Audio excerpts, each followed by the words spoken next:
Calorie counting is complete nonsense. When it comes to weight loss or muscle gain, we're constantly told that we must calorie count in order to achieve these goals. This comes from an oversimplified and false assumption that our weight and size is determined by the calories we take in versus the calories that we burn.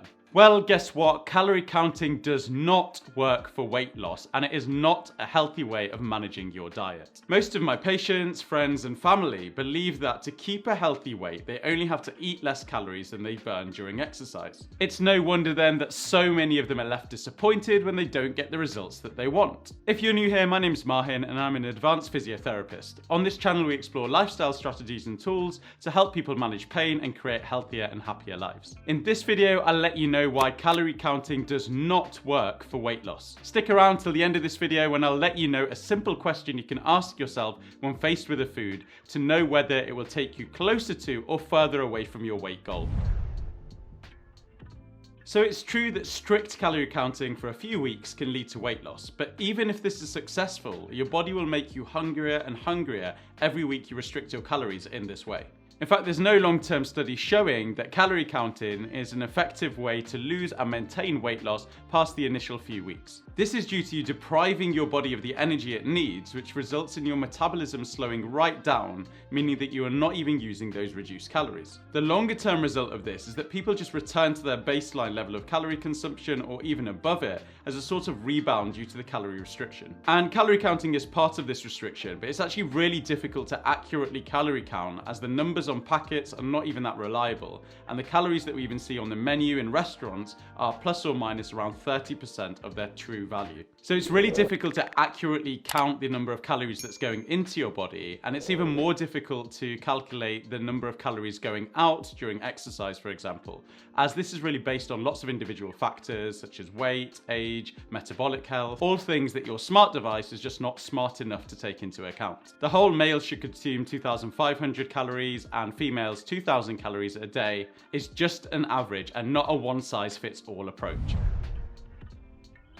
The whole calorie counting approach assumes that it doesn't matter what form the calories come in, as they all have the same effect on your body. Therefore, it doesn't matter whether you are cutting out a calorie of fat, carb, or processed food, it's all the same. Well, we know that this just isn't true. The way that I like to explain this is through an analogy using a factory. So just imagine for a second that there's a factory with lots of different machines inside it.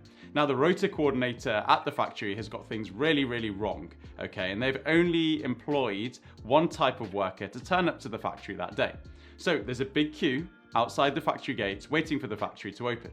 Factory doors open, the workers go in, and they all go to the one machine that they're there and skilled to use. While all of the other machines, they don't have any other workers operating them. Now, of course, that doesn't make for a well-run, efficient factory because all of the workers are queued up outside one machine and the other machines are unattended and not working. This is what happens when we don't have a balanced diet. Now, even if we just reduce the amount of calories, we still might have a big queue in front of one machine and still the other machines are not being operated. This is why we need a balanced diet. Just like the workers in the factory, we need lots of different types of workers or food to fulfill the processes and the functions of the factory, or in this case, our bodies. And we have seen that calories are not just calories in lots of research studies that have been done as well. There was one study done in the US where they gave people identical meals in terms of calories for 2 weeks.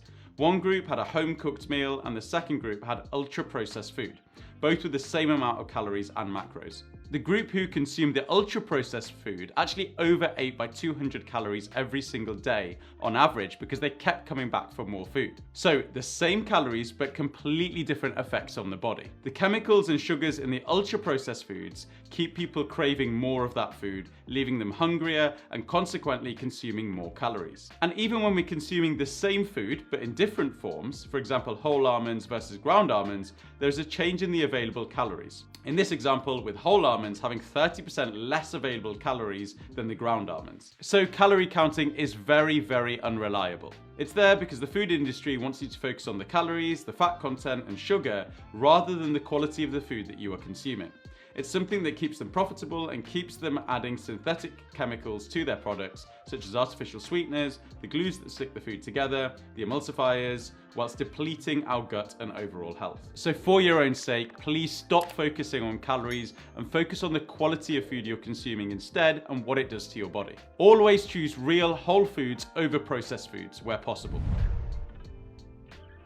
Whole foods are foods that are naturally occurring and made by the earth, whether this is plants that grow in the ground or things that eat the plants that grow in the ground. This is mainly fruits, vegetables, nuts, seeds, and grains, with some meat and fish only a few times a week. These foods contain all the nutrients we need as humans. If we have a well-balanced whole foods diet, then there's very little or no need for additional supplements. Supplements are usually only required if we aren't getting enough of that nutrient from the food we eat. If you're struggling to know what a whole food is, think about what your ancestors would have eaten 1,000 years ago. And anything that isn't naturally occurring, so stuff they wouldn't have got 1,000 years ago, is probably made in a factory. And if it's made in a factory, it's processed. As a general rule, all whole foods that are in their natural state are healthy for us. Anything made in a factory is less so, and some are even detrimental to our health. And processed foods can range from mildly processed to ultra processed. An example of a food that is altered from a whole food to ultra processed is corn on the cob. Corn on the cob is a whole food, tinned sweet corn is mildly processed due to the added salt and some preservatives, and tortilla chips or corn flakes are ultra processed, so almost unrecognizable now in their new form. And I absolutely get that this can be confusing, so here are a few simple ways to know whether something is good for you or not. So, if it's in a package, it's bad. If it's not in a package, it's good. If it's got over 5 ingredients in it, with some that you've never heard of, it's ultra processed. If it's termed low calorie or low fat, it means that something is added in its place, like added sugars. If it's got added vitamins, this usually means they've been added in some poor form to tick a box. So let's just simplify all of that and everything I've spoken about in this video.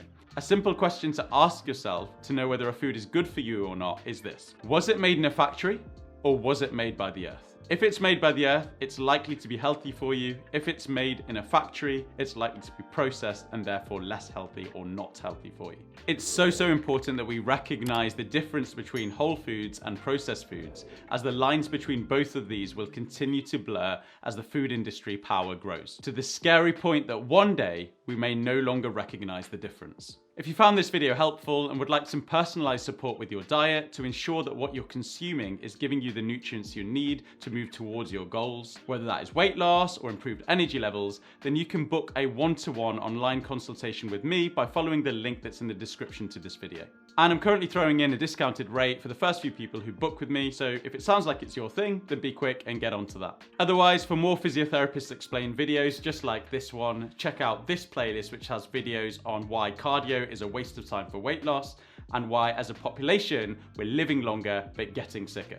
Thanks for watching, have a lovely day, and I'll see you on the next video.